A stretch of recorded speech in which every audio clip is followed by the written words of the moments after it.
Martin Ménard, journaliste pour la Terre de chez nous. Nous sommes ici à Saint-Édouard-de-Lobinière, en Chaudière-Appalaches, pour rencontrer la ferme, en fait la famille derrière la ferme Highland Lobinière, qui ont réussi à tirer leur épingle du jeu dans la vente de viande directement aux consommateurs ou en boucherie. Les ventes sont bonnes, la famille est heureuse. Allons voir ça. Louis Philippon, ferme Highland Lobinière, propriétaire de la ferme ici avec ma conjointe Stéphanie Fortin depuis les 20 dernières années. Ferme Highland Lobinière est une belle aventure. Une belle aventure qui est un beau succès, mais qui n'a pas été un chemin facile. On est deux individus qui viennent de la ville, qui avaient de l'expérience, qui ont eu un 360 dans leur carrière, qui ont décidé de s'établir et de se lancer dans le milieu agricole. Nous avons fait le choix de faire l'élevage de la race Highland, après avoir fait une tournée exhaustive des productions animales qui étaient créneaux, différentes, uniques et autres. Alors, le bœuf Highland, on l'a choisi, ça nous a pris quelques années, pour des raisons principales. La première, moi dans mon cas, c'est que du bœuf, les gens mangent. Les autres conditions étaient ce qui rentrait dans les principes qu'on avait retenus pour avoir un potentiel de succès, soit un marché qui était créneau, ça veut dire une viande qui était différente, qui était unique, qui était plus goûteuse, qui était moins grasse, avec un apport en cholestérol très, très bas, pour rentrer dans un créneau qui est un créneau qui n'était pas touché par personne d'autre en réalité. Alors, ça a été le choix du Highland. Après ça, bien, le parcours financier, bien, c'est 3 années à produire avant d'avoir une première pièce de viande à vendre.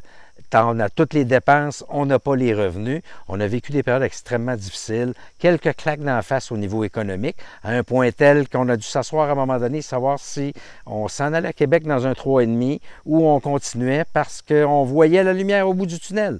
Mais le tunnel a été long. Le tunnel, ça a été 4-5 ans avant d'en arriver là. Puis là encore là, on ne produisait pas de façon uniforme.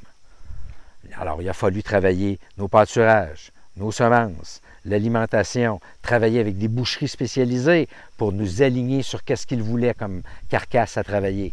Et ce qu'on a fait, mais ça a pris un 5-7 ans. Après ça, travailler avec le consommateur directement, dans les marchés publics, pour avoir son opinion, savoir ce qu'il voulait. On a développé avec ça une appellation qui est la nôtre, qui est éco-naturelle, qui représente le respect de l'animal, le respect de l'environnement et le respect du consommateur. Ce qui veut dire, le respect de l'animal, c'est les conditions d'élevage, leur alimentation, beaucoup d'espace. L'environnement, bien, c'est pas de pesticides, pas d'insecticides, pas d'hormones, des animaux qui sont élevés à l'herbe principalement. Et le respect du consommateur, bien, c'est vous tous les consommateurs qui nous ont aidés dans nos premières années à définir le type de produit que vous vouliez à partir du muscle qu'on allait produire.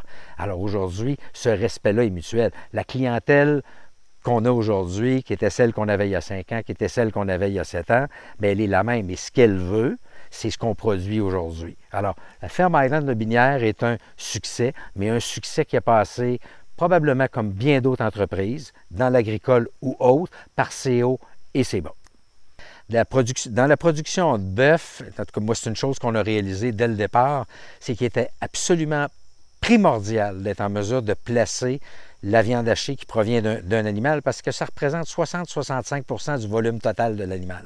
Alors, si par exemple, tu ne définis pas ton marché ou tu ne vas pas chercher tout de suite, rapidement, dès que tu commences à produire de façon constante et uniforme un marché pour ta viande hachée, ou si tu vas chercher ta marge et ton revenu, tu n'arriveras jamais parce que tu vas essentiellement vendre que tes pièces nobles. Ta viande hachée, bien, tu vas l'accumuler,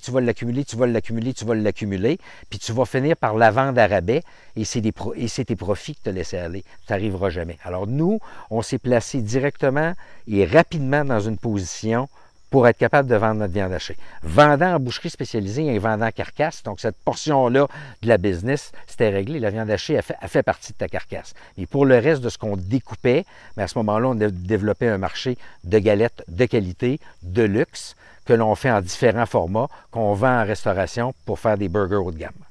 Un des grands facteurs de succès de la ferme Highland Lobinière au cours des 20 dernières années a été principalement d'ailleurs la philosophie de Stéphanie, tout l'accent qui a été mis sur le bien-être animal. Et on en voit d'ailleurs un des exemples ici. Cet animal-là, qui est chez nous depuis les 20 dernières années. Donc, c'est un animal qui a 20 ans, qui a donné à chaque année son veau, son tout petit, auquel on a d'ailleurs gardé un paquet de ses femelles comme reproducteurs, et ici dans le champ, en pleine forme, s'amuse, va bien, puis on ne voit pas ça en production de bœuf aujourd'hui, des animaux qui ont 20 ans au champ qui donnent un veau par année.